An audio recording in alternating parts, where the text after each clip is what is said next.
بسم اللہ الرحمن الرحیم۔ السلام علیکم ورحمۃ اللہ وبرکاتہ۔ آج سورۃ الملک کی ایک اور کلاس میں آپ سب کو خوش آمدید۔ امید کرتے ہیں کہ آپ سب صحت اور ایمان کی بہترین حالت میں ہوں گے انشاءاللہ۔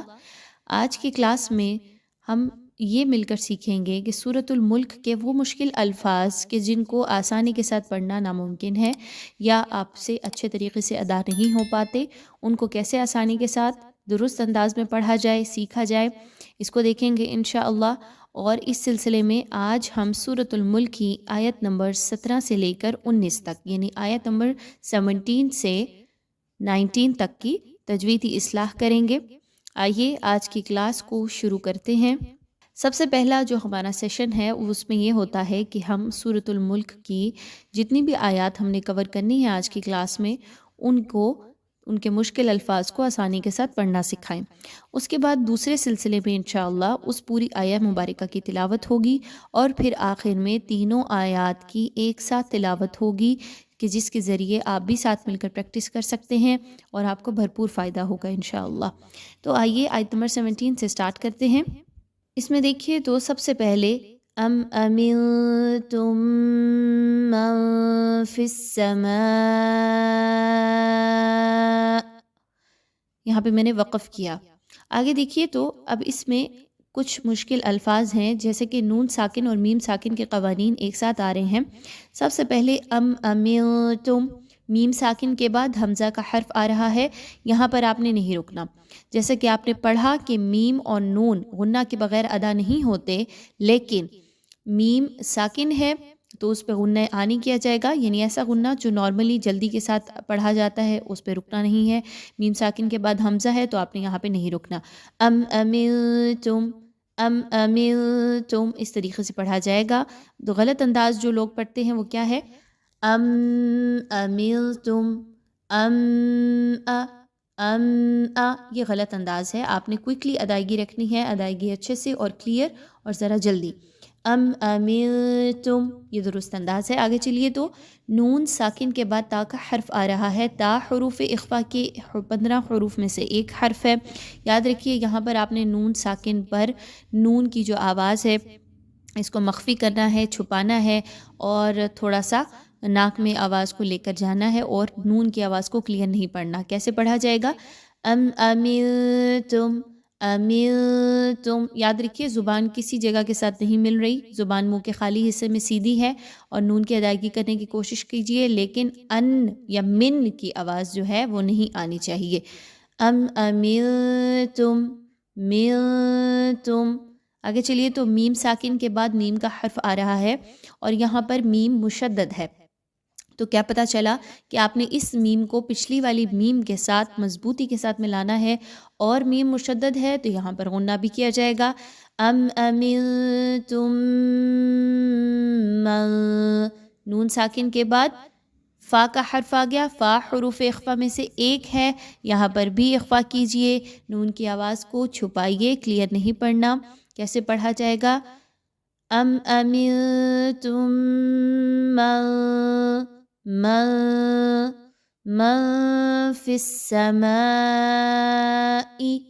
امید ہے واضح ہو گیا ہوگا۔ تو یہاں پہ نارملی لوگ کیسے پڑھ رہے ہوتے ہیں اس آیہ مبارکہ کو؟ ام امنتم من فی السماء، ام امنتم من فی السماء، یہ غلط انداز ہے۔ تو ہم نے جو سیکھا اس کو فالو کرتے ہوئے پڑھیں گے تو کیسے پڑھیں گے؟ ام امنتم من فی السماء، کلیئر ہو گیا؟ آگے چلیے تو این یرسل، نون ساکن کے بعد یا کا حرف آ گیا، تو یاد رکھیے یا حروف یرملون میں سے ایک ہے، یعنی یہاں پر ادغام کیا جائے گا مع الغنہ، ادغام ود غنہ۔ آپ نے حمزہ کو ڈائریکٹلی یا کے ساتھ ملانا ہے، اور یہاں پر آواز کو تھوڑی دیر ناک میں روک کے بھی رکھنا ہے۔ این یرسل، این یرسل، کلیئر ہو گیا؟ آگے چلیے تو فَسَتَعْلَمُونَ كَيْفَ نَذِيرٌ، اب یہاں پہ لوگ پڑھتے ہیں کیف نذیر، نذیر اور کیفا، ان دونوں پہ فوکس کیجئے۔ تو کاف یا زبر کئی، کئی، اس کو اچھے سے ادا کیجیے. یائلین ہے، یائلین کی ادائیگی نرمی سے ہوتی ہے، لیکن آپ نے یہاں پر اس کو اچھے سے اس کی ادائیگی رکھنی ہے، مجہول نہیں رکھنا، کئے نہیں پڑھنا بلکہ کیف.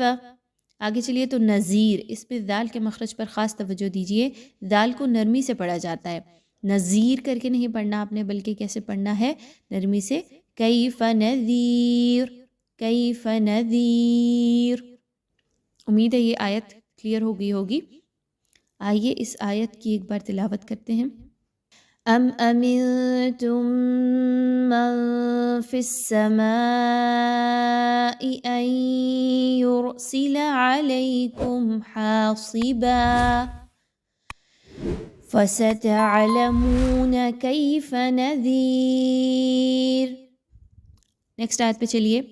وَلَقَدْ كَذَّبَ الَّذِينَ مِن قَبْلِهِمْ.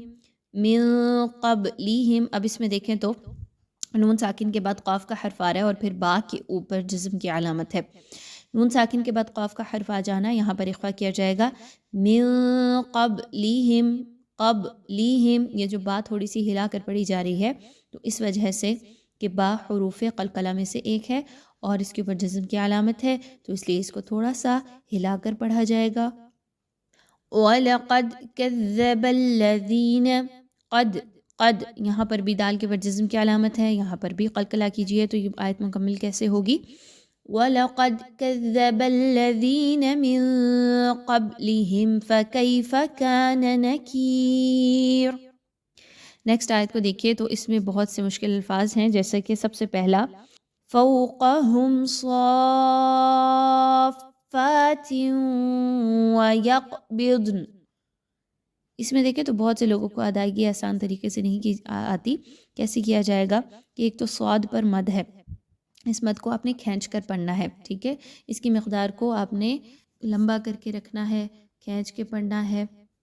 آگے چلیے تو فا کے اوپر تشدید کی علامت ہے جو کہ بتا رہا ہے کہ فا کو آپ نے صاد کے ساتھ اچھے طریقے سے مضبوطی کے ساتھ ملانا ہے. صافات، تاکہ نیچے دو زیر کی تنوین کے بعد واؤ کا حرف آ گیا تو واؤ کا حرف جو ہے وہ مضبوطی کے ساتھ تا کے ساتھ ملایا جائے گا. تو اب یہاں پر فا اور واؤ ان دونوں کی وجہ سے ان کے پچھلے حروف کو آپس میں مضبوطی کے ساتھ ملا کر پڑھیے تو کیسے پڑھا جائے گا؟ صافات ویق، ویق، قاف کے اوپر جزم کی علامت ہے تو قاف کے اوپر قلقلہ کیجئے. بیضن، بیضن، ویق بیضن. اس طریقے سے یہ مکمل ہوگا. تو ابھی تک یہ جو حصہ ہے اس کی تلاوت کرتے ہیں. اولم يروا الى الطير فوقهم صافات ويقبضن. نیکسٹ کو دیکھیے تو ما يمسكهن الا الرحمن. ہن، نون مشدد کا غنہ کیجیے، ہا اور نون کو آپس میں مضبوطی کے ساتھ ملائیے، آواز کو ناک میں روک کے رکھیے. شیء بصیر، یہاں پہ دیکھیں تو حمزہ کے نیچے دو زیر کی تنوین کے بعد با کا حرف آ رہا ہے جو اقلاب کی طرف نشاندہی کر رہا ہے. اقلاب کرنے کی صورت میں آپ نے یہاں پہ تنوین کی آواز کو نہیں پڑھنا بلکہ نون ساکن یا تنوین کی جگہ میم کی آواز نکالی جائے گی. جی ہاں، ڈائریکٹلی آپ نے میم کو با کے ساتھ ملائیں تو کیا آواز نکلے گی؟ شیء بصیر. امید ہے واضح ہو گیا ہوگا. آج کا سبق بھی اچھے سے سمجھ آ گیا ہوگا انشاءاللہ. السلام علیکم ورحمۃ اللہ وبرکاتہ.